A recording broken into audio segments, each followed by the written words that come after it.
கேக்குதான்னு கேட்க வைக்கிற மாதிரி எல்லாம் பாட்டு பாடிட்டீங்க. ஆனா நீங்க பாடுறத ஒருத்தவங்க கேட்டு கேட்டு உங்களோட ஒரு மிகப்பெரிய ஃபேன்.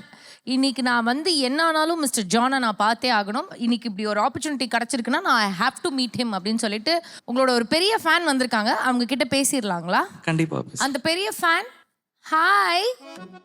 ஹாய், உங்க பேர் என்ன? மகிழ் மித்ரா.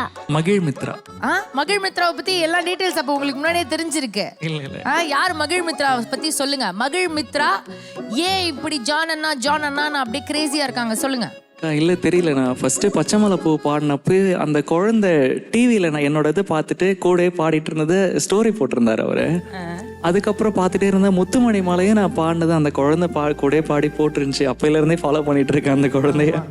அதாவது மகிழ் மித்ராக்கு வந்து ஜான் எவ்வளவு பிடிக்கும்னா, ஸ்கூலுக்கு போகும்போது ஸ்கூல்ல இருந்து வந்தோடனே சாப்பாடு ஊட்டணும்னா தூங்க போறதுக்கு முன்னாடி ஜானோட பாடல்கள் கேட்கணும். ஜான் பாடுற அந்த சாங்ஸ் எல்லாம் கேட்டுட்டு தான் அவங்களோட லைஃபே அப்படியே வந்துட்டு என்னெல்லாம் பண்ணணுமோ அந்த சின்ன குழந்தை பண்ணிக்கிட்டு இருக்கு. என்ன மகிழ் மித்ரா, ஜான் ரொம்ப பிடிக்குமா உங்களுக்கு? பிடிக்குமா? ஜான் அண்ணா ரொம்ப பிடிக்குமா? அவரோட பாட்டு ரொம்ப பிடிக்குமா உங்களுக்கு? நீ வந்து மகிழ் மித்ராக்காக ஏதாவது ஸ்பெஷலா அவளுக்கு பிடிச்ச ஒரு பாட்டு, பாப்பாக்கு பிடிச்ச ஒரு பாட்டு நீங்க எங்களுக்காக பாடி காட்டுங்க.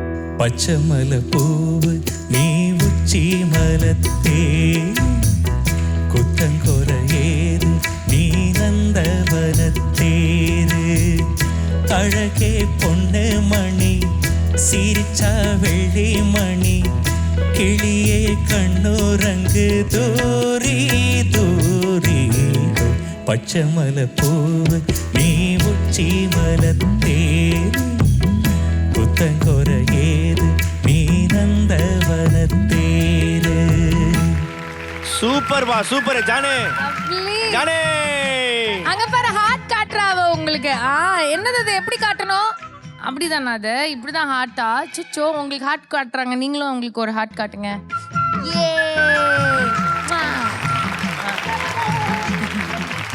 ஜான், சின்ன பசங்கள்லேருந்து பிக் எல்டர்ஸ் வரைக்கும் எல்லாரோட ஒரு மனசுலையும் வந்து ஹார்ட்டில் ஒரு இடம் பிடிச்சிருக்கீங்க அப்படின்னா அது ஒரு பெரிய பிளெஸிங். அது எல்லாத்தையும் இந்த மேடையிலேருந்து உங்களுக்கு கிடைக்கிற ஒரு விஷயம். ஓகேவா?